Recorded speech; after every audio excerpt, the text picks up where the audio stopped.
everyone, my name is AJ, and I haven't come up with a good intro yet. Today, I'm going to be doing a reading of An Arrangement Was Made, a Has-Been Hotel fanfic written by yours truly. I wrote this fic to get my writing skills warmed up, and I'm doing a reading of it to experiment a little before I write a bed and breakfast for former baddies. I'm planning on doing that and several other projects in the same style, where I write them as novels and then read them out here, because it's a heck of a lot less work than making them into a comic or animation, but easier to monetize than a written book. Besides, who doesn't love a good audiobook? This story is not fully done, by the way. This is just what I have so far, and it's definitely not perfect. I'm gonna warn you right now, I'm doing all the voice acting myself. Because I don't have the money to pay somebody to help me. So, if some of the characters sound really strange, it's 'cause I'm a teeny tiny little girl. And I sound the way that I do, so I'll do my best. If you really don't like it, if the voice acting really bothers you, you can always go to my AO3 account. It'll be linked in the description, so you can read it yourself without having to listen to me yap. So, without further ado, let's get into it.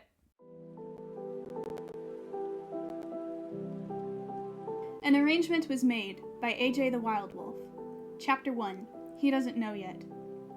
It was a normal day, just like any other day. Adam had slept in, ordered delivery for breakfast, and spent his morning watching To Catch a Predator. He often spent a couple weeks preparing for an extermination by memorizing the faces of predators Kra and Chris's sting operations, so that he could be on the lookout for them if they ever died before extermination day. A particularly dumb predator had run the second they saw Chris Hansen and had been tackled by the police. Adam's excitement was quickly killed when he heard the man's prison sentence was barely even a year. God, what the hell are they even thinking down there? He pulled out his phone to check if the predator was dead yet. To his disappointment, the idiot was still alive. Him being homeless was pretty good, though. His spirits were lifted when he saw that one of the other creeps he had been watching had finally passed away. He added their name and face to his list of sinners to pay special attention to. Adam got a notification. It was a text from Emily. That was weird. He and Emily didn't talk very much anymore. Not since that princess had shown up preaching about redemption and a whole bunch of other Adam had tried to explain to Emily that Charlie was full of crap, but she hadn't been willing to listen to him. He opened up his texts and looked at the message. "Meet me at the embassy. I want to talk to you." Finally! She was going to apologize! Looks like the kid has finally come to her senses. If she was trying to meet him in person, it probably meant there was going to be food involved. Looks like this was going to be a good day. Adam grabbed his guitar, never left home without it, and flew over to the embassy. He waved at a few fans that passed by him. Normally he would stop to chat, maybe give them his signature, but that could wait for now. Emily had pastries waiting for him. Or maybe flan? Whatever it was going to be delicious, and probably best eaten fresh. He landed on the embassy's balcony and went in through the open doors. Was he supposed to go through the doors at the bottom of the stairs? Yeah, but those are for babies! Besides that, Adam's the first man. He goes wherever the hell he pleases, how he pleases. He slid down the stair railing to the third floor where Emily was waiting for him. She waved at him. "Adam, hello!" Hey, sweetie, what did you want to talk about? He played dumb. That was what you were supposed to say in a conversation, right? Listen, the rules of etiquette were dumb. Stupid things were always changing and they never made any sense. But apologies were hard, so for Emily's sake, he could indulge them a little. Well, Her face went blank. I forgot what I was gonna say. Adam snorted. Was it, I'm sorry? He asked. Emily looked at him with a confused look. What do I have to be sorry for? You called me here to apologize. For believing a demon over me and being rude and all that. He stated this as if it were an irrefutable fact. Emily wrinkled her eyebrows in confusion until it seemed like a realization dawned on her. Oh, no, not exactly. She smiled sheepishly. Adam turned to leave. Wait, Adam, this is important. I don't care. He shouted down the stairs at her. Adam! She groaned inside. Sarah had told her that she should be the one to break the news to Adam, but clearly this wasn't working. She went back into her office where her sister was waiting for her. Sarah, I don't think it will make a difference which one of us tells him right now. He's still mad at me for I don't even know what. Honestly, it might be better to hear it coming from you. Sarah set down the glass of tea she was drinking. Fine, I'll deal with him. Sarah teleported Adam into the room while he was in mid-flight. He promptly crashed into the wall before he could orient himself. Sarah, what the He got to his feet, rubbing the painful spot on his head. The office was nothing special. It had the same blue wallpaper and golden pillars of the Heaven Embassy down in Hell. Honestly, most of the rooms were practically identical, except this one had girly white chairs. The High Seraphim, Sarah, aka his boss, was sitting at the head of the table. Emily was at her right side, and on the left side was... Charlie? Adam was immediately on edge. What is this? He looked to Sarah. He guessed that it probably had something to do with his promise to take the extermination to Charlie's hotel first. He was probably in trouble. Take a seat. Sarah gestured to the seat directly in front of him. Adam begrudgingly did as he was told. Adam noticed that Charlie was looking far more awkward than normal. She wouldn't look at him. That gave him kind of a bad feeling.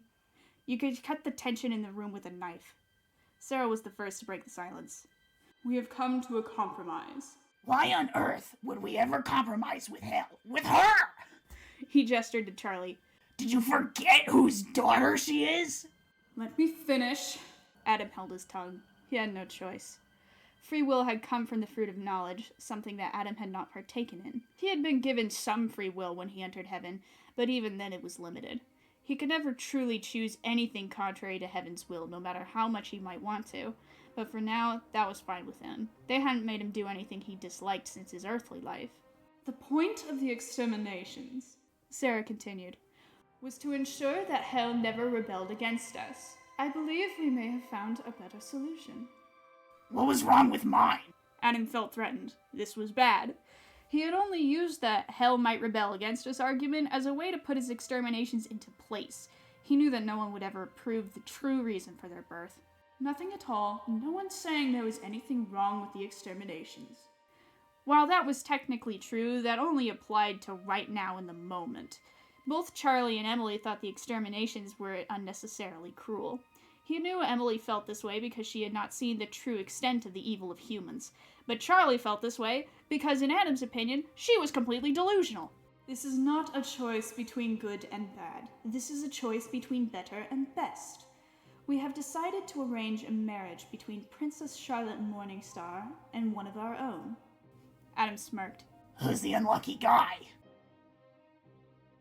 There was a short moment of silence before Emily broke the news to him. You are.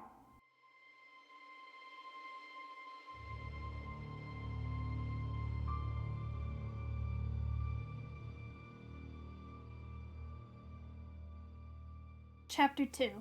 Desperation makes people do some weird things. Charlie was pacing around her bedroom. Her mind was racing. Everything was wrong. Nothing had gone right. Her plan had not only failed, it had backfired. The exterminations hadn't stopped, her hotel hadn't been approved, and worst off, she had drawn Adam's personal ire. At least before, he wasn't planning on targeting her friends specifically. Vaggie being a fallen angel was the cherry on top. If Vaggie had told Charlie herself that she was a fallen exorcist, Charlie would have been conflicted, but ultimately she would have forgiven her. But now? Their relationship just couldn't go back to what it was. How much else was Vaggie hiding from her? Regardless of how much Charlie loved her, she just couldn't trust her anymore. It was time to do something rash. She was out of options. It was time to be more than just a hotel manager. It was time to be a princess. Charlie took a day to calm herself down. Then she went to planning. From what she had heard in court, Sarah had agreed to the exterminations because she didn't want Hell to rebel. That was good. That meant she still had someone she could reason with. So Sarah didn't think redemption was possible? Fine. Charlie would just think of some other alternative that would curb Heaven's fears.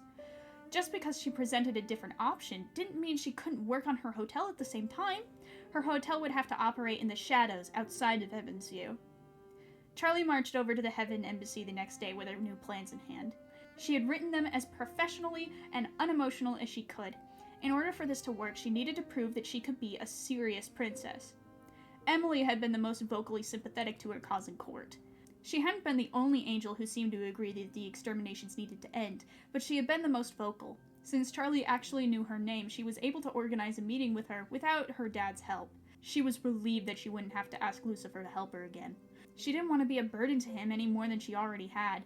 He said he supported her dreams now, but that support felt shaky, like it could be taken away if she pushed him too hard. It was through Emily that Charlie was able to get to Sarah. It had been a hologram meeting like she had with Adam. That made it much easier to actually get it to happen. Emily invited Sarah into her office under the guise of a casual talk, which allowed Charlie to actually get a chance to speak with her. The exterminations are fueling anti-heaven sentiment amongst my people, both sinners and hellborn alike. If you keep going this route, a rebellion will be inevitable.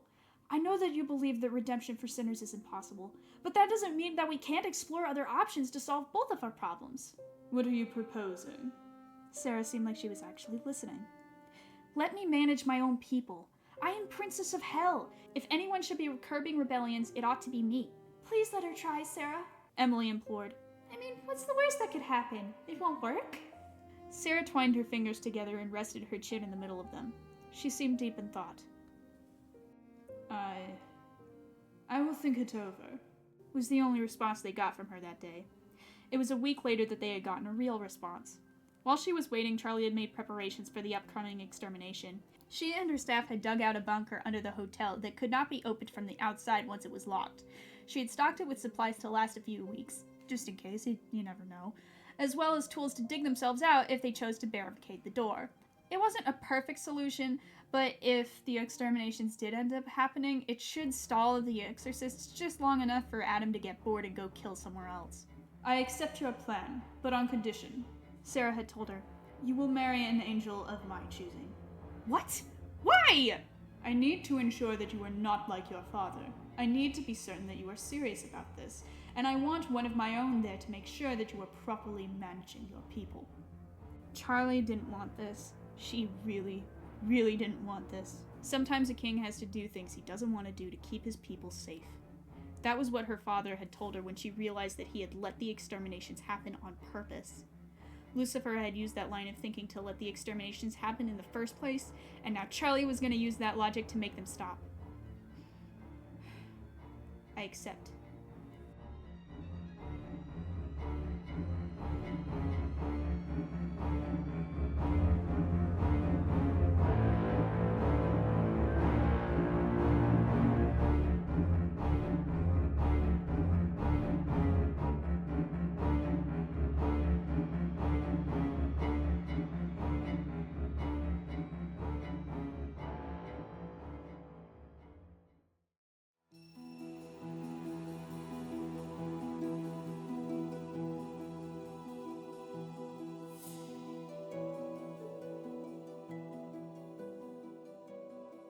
Chapter 3. Why not Emily? The man inhaled his first breath, the first breath taken by any human ever. He didn't want to open his eyes at first. It was already so bright, even with them closed. Slowly, though, he did, and took in the world around him. The garden was a marvelous variety of greens, trees of every size with leaves of every shape. He sat up. The ground underneath him was squishy and brown, mud as he would soon name it. He looked up. Across from him a few meters away was his creator, a person that looked very human, but with no defining attributes. As if every human who had and ever would live had been combined into one indistinct yet wonderful being. There was something radiant about the other human. No, not human. More than that. Whoever this god was, he was so much more than Adam ever was, and more than he'd ever be. The majestic being formed out of the damp earth another person, a woman as later would soon name them. She was tall, blonde, and intimidating, yet there was something about her that Adam was incomprehensibly drawn to. Adam and Lilith, those were the names they were given. Once they were both created and named, their creator left them in the garden alone with each other. The father did not need to tell them their purpose. Adam already seemed to know it. They were supposed to be together. He and his wife were going to love each other forever and always. They were going to have a family together and spread far and wide. Neither yet knew how to walk, but they had all the time in the world to figure that out later. Right now, he just wanted to be next to her. He wished he knew how to express his thoughts to her, but language hadn't been invented yet either.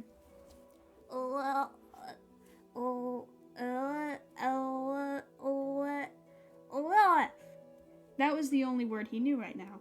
It was a rather difficult one. It took a lot more control of his tongue than his own name did. She got his on the first try. Adam smiled at her with perfect, childlike innocence.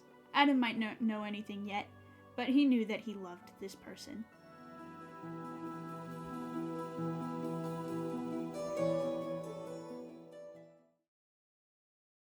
You are. Adam's face fell. His usual cockiness had been wiped clean off his face. He was in complete shock. It took a solid 180 seconds for that information to truly register. You're joking. He forced his nonchalant smile to return, but his eyebrows weren't helping to hide his distress. Sarah shook her head. It is true. You have 3 days to pack your things, and then you will live in hell with your new wife. Her tone was horribly cold. There was no room to argue with that. Those were orders. Adam had one shot to make his case. He couldn't afford to mess this up, but his emotions were quickly clouding out any ability to be rational and convincing right now. You're joking! Now he was mad. No, what? No, you can't do this to me! Did you know about this? Did you know it was gonna be me? There was no way that Charlie, of all people, would ever agree to marry him. But when he looked at her, he saw the face of somebody who had made a decision they hated, but had to go through with. He saw something that looked almost like guilt flicker in her eyes before she turned her head and refused to look at him any further. You bet! I thought I made my opinions on you and the scum you call people perfectly clear! Adam, that is enough! Sarah stood. Adam sat back down. He inhaled in an attempt to soothe himself. You think we could have some privacy? Adam asked as calmly as he could muster right now, which still left him practically growling. Emily left the room. Charlie's hologram turned off. Emily gave him one last concerned glance before closing the door behind her. Adam stared Sarah down with nothing but rage. He didn't even know where to start with how angry he was. He had one shot. One shot. Do you have something to say, first man?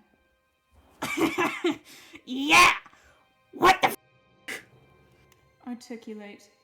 Well, sorry for not exactly being poetic after just finding out that my entire life is made Like, are you on something? Me? That woman? He gestured to where Charlie's hologram had been sitting just 30 seconds ago. What demon possessed you to think that any of this is a good idea? The exterminations were never meant to be used as a permanent solution. Humans are horribly forgetful, and it seems as if the humans of hell have forgotten the rebellion that brought these consequences upon them in the first place. Who cares? They're working. These people are not like angels or humans for that matter. These people cannot be controlled with words or the marriage of two strangers. Otherwise they'd be in heaven with us. They need violence. They need a firm hand. And I am in agreement. Sarah looked out the window. Looking at the cities of heaven always made it easier to ignore how much it hurt to have to make decisions like this. But that hand shouldn't have to come from us.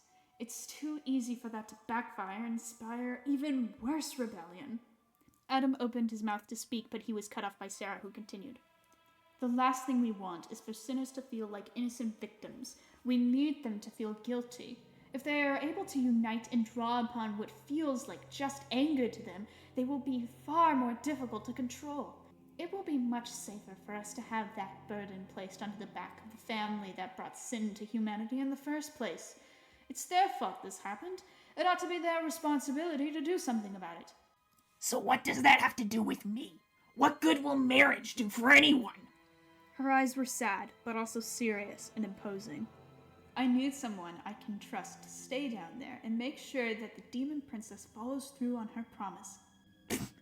Someone you can trust? You mean someone you can control? He sneered. You have much more experience with loveless arranged marriages than anyone else in my inner circle, and you are currently single. I trust you to do what is necessary to keep us safe. Emily would be a much better candidate than me. He picked absent-mindedly at his gloves. She and Charlie already like each other, and they're both carpet munchers. Sarah's eyes narrowed. I'll thank you not to speak about my little sister like that. Sorry. The pair of angels were silent for a moment. You still haven't answered my question, Adam stated. What question? Why not Emily? Sarah slowly paced back to her seat as she thought of the best way to phrase this. Emily is not adapted to the challenges of hell. You have already visited hell on a number of occasions, and you have the indomitable human spirit necessary to survive if anything were to go awry. It's 'cause she's a seraphim. The realization dawned on him. So many things suddenly clicked into place. Weird offhanded comments and behaviors that had been a little off-putting before suddenly took a whole new shade. You're completely racist! That's the reason, isn't it? Wouldn't want to send any of your six-winged friends down there to go do any of the dirty work, would you? Hold your tongue. God himself promised that we would never see the full extent of human evil, and I intend to keep that promise in their absence. Adam was silent. He wanted to scream, argue, say anything, but as long as Sarah left her order in place, he could not even open his mouth. Sarah presented him with a paper. This is a marriage contract. Sign it. Adam's hand moved without his permission. This wasn't the first time that Sarah had forced his hand. It wouldn't be the last. The contract was long, so Adam couldn't read the entire thing before it was snatched away from him again. In sickness and in health, till death do you part. Sarah lifted the order. I'm guessing that only she's allowed to divorce me, huh? You are an angel, Adam. Angels do not get divorced. And if she cheats on me, am I gonna have to be in another Eve situation?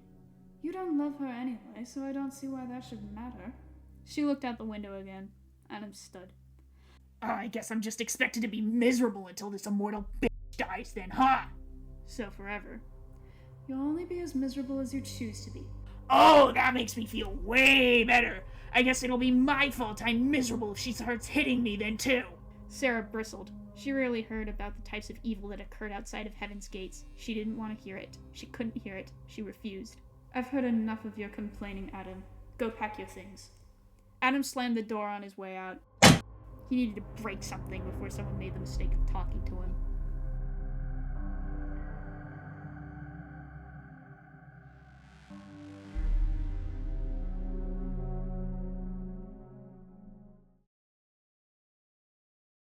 So remember how at the beginning I said this is what I have so far? Well, I lied. This is not all I have so far. This is just the first 3 chapters.